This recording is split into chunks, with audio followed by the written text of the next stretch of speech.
Olá, camaradas! Bem-vindos a mais uma aula de História do professor Júlio César. O tema de hoje será As Revoltas na República Velha, parte 2. Falaremos sobre a questão do Acre, a revolta da vacina e a revolta dos marinheiros. A questão do Acre. O território do Acre atual pertencia à Bolívia desde 1750, mas, devido à dificuldade de acesso, ele pouco foi povoado. Na segunda metade do século XIX, os norte-americanos e europeus descobriram um processo de vulcanização da borracha. A borracha era fundamental para o desenvolvimento de determinados produtos da Revolução Industrial. Como resultado dessa descoberta, a matéria-prima para a fabricação da borracha, o látex, que é extraído das seringueiras, passou a ser muito valorizado. Esse tipo de vegetação era abundante no Acre.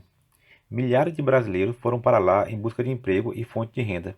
A maioria vinha do Nordeste, especialmente do Ceará, que enfrentou os horrores da seca de 1877. Em 14 de julho de 1899, esses trabalhadores brasileiros que estavam no Acre, então território boliviano, proclamaram a independência do local. Seu líder era o aventureiro espanhol Luiz Galvez. Eles contavam com o apoio do governo do estado do Amazonas. Era o início de uma crise entre os dois países que por pouco não terminou em guerra. Para evitar a crise com a Bolívia, o governo federal enviou tropas do exército para vencer a rebelião e devolver o território para seu país de origem. Em março de 1900, a revolta é sufocada pelo exército. Porém, ainda em 1900, uma nova revolta expulsou os bolivianos do local. Os brasileiros que trabalhavam ali, pela segunda vez, proclamaram a independência do Acre. As forças militares da Bolívia enfrentaram e venceram os revoltosos ainda em 1900.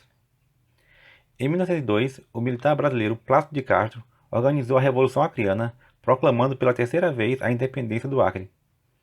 Ele contava com o apoio do governo do Amazonas e do presidente da República, Rodrigues Alves. O conflito foi solucionado em 1903, quando o embaixador brasileiro José Maria da Silva Paranhos Júnior, o Barão do Rio Branco, assinou o Tratado de Petrópolis. Pelo acordo, o Brasil comprava o Acre por 2 milhões de libras e cedia pequenos territórios à Bolívia.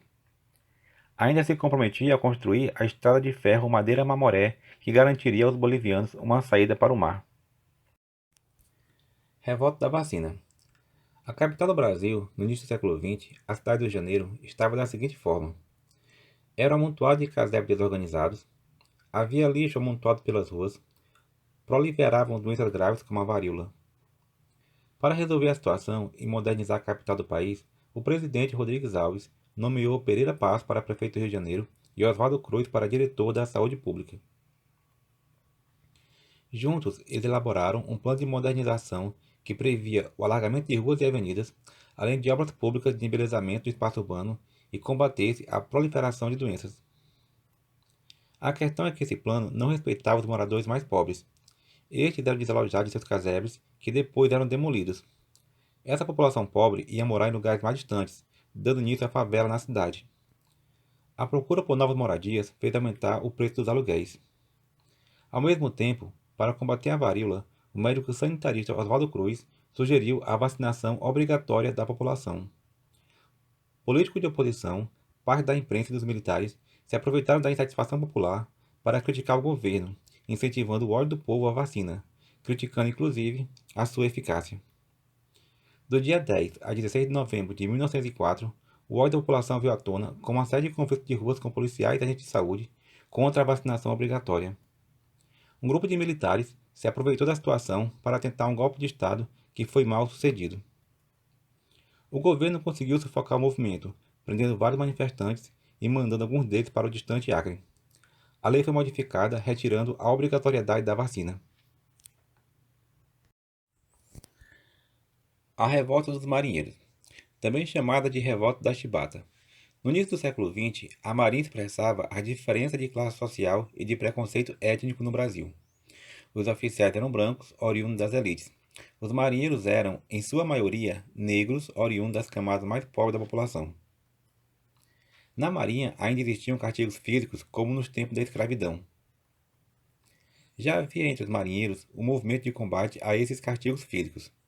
Em novembro de 1910, um marinheiro negro, acusado de levar bebida alcoólica a bordo e de ter ferido o companheiro com uma lâmina, foi condenado a sofrer 250 chibatadas, 10 vezes mais do que o máximo permitido.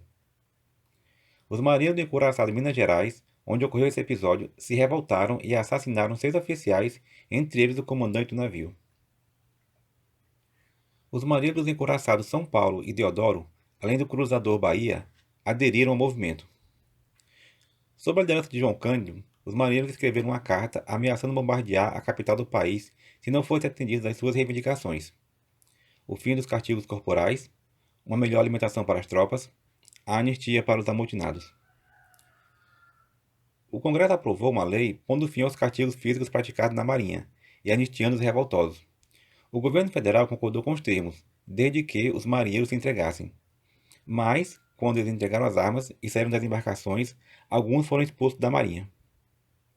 Devido a essa repressão, houve nova revolta na Ilha das Cobras. Cerca de 600 marinheiros foram bombardeados e pouco mais de uma centena sobreviveu. 18 desses sobreviventes foram jogados na cela número 5, escavada em rocha viva da fortaleza de São José. Sobre ele foi atirado cal virgem. Em 24 horas, apenas 2 sobreviveram, entre eles o líder negro João Cândido. 107 marinheiros foram presos e enviados para campos de trabalho forçado no norte do Brasil. 7 deles foram fuzilados no caminho. A revolta dos marinheiros foi um exemplo de luta e resistência contra a opressão social existente na República Velha. Essa opressão se expressava de diferentes formas. Entre os marinheiros, a cor da pele era um divisor entre torturadores e torturados. Mas a história se faz com lutas.